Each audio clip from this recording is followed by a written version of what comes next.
स्वतंत्र करण्याचे आणि या भारतीय क्रांतिकारकांनी आपल्या प्राणांची बाजी लावून हे स्वप्न सत्यात उतरवलं. म्हणूनच 15 ऑगस्ट 1947 रोजी स्वातंत्र्य दिन साजरा केला जातो.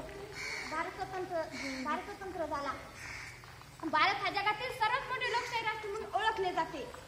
जेव्हा भारत स्वतंत्र झाला तेव्हा असे भाकीत करण्यात आले होते की भारत एक संघ राहणार नाही. परंतु आजपर्यंत विविधतेमध्ये एकता जपलेली आहे. स्वातंत्र्योत्तर वाटचालीत भारताच्या एकात्मतेला कुठेच तडा गेलेला नाही.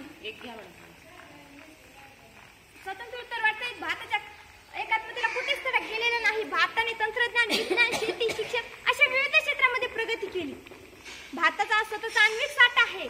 भारत महासत्तेच्या दिशेने वाटचाल करत आहे.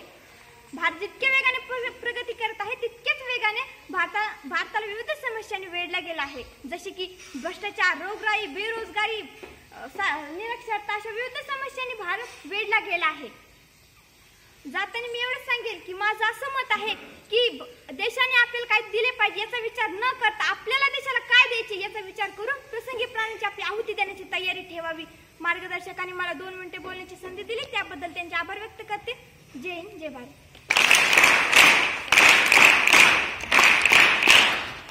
कोणाचा स्पेस असेल तर दुसरीच करा ना.